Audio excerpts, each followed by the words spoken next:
les médecins anti-âge prescrivent des activateurs de la télomérase. Ce sont les nouveaux traitements médicaux de pointe qui ont été découverts ou développés au cours des dernières années pour inverser le vieillissement. Il s'agit d'une avancée majeure.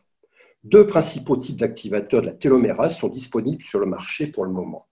Les extraits de plantes, en particulier les extraits d'astragales, tels le TA65 américain, les peptides, l'épitalon russe, le séragène suisse. Saluons l'arrivée d'une troisième génération collant plus à une approche systémique. Je pense par exemple au télomère plus, d'ailleurs formulé par le Dr Dahl. Pour cette raison, nous avons proposé la mesure de l'indice télomérique comme méthode d'évaluation de leur activité thérapeutique avec la possibilité d'un suivi longitudinal. Pour ce monopole de compétences sur un produit exclusif, nous remercions les équipes de Serbaspé dédiées à la génétique, animées par mon confrère Jean-Marc Costa, biologiste.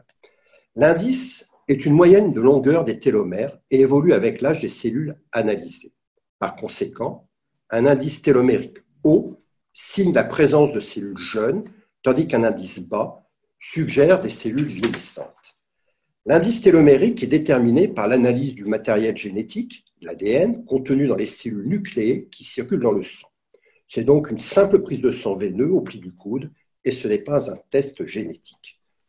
C'est une analyse hors nomenclature, non remboursée par les organismes sociaux. La sécurité sociale est faite pour gérer la maladie et ses conséquences, mais en aucun cas, malheureusement, pour optimiser notre longévité et améliorer notre état de bien-être. Donc, il est à faire avant de commencer la prise d'un activateur de la télomérase et refaire cette mesure après 6 à 12 mois de traitement pour voir si la longueur moyenne de télomère est restée la même ou si elle a augmenté. Sans traitement, elle devrait diminuer chaque année.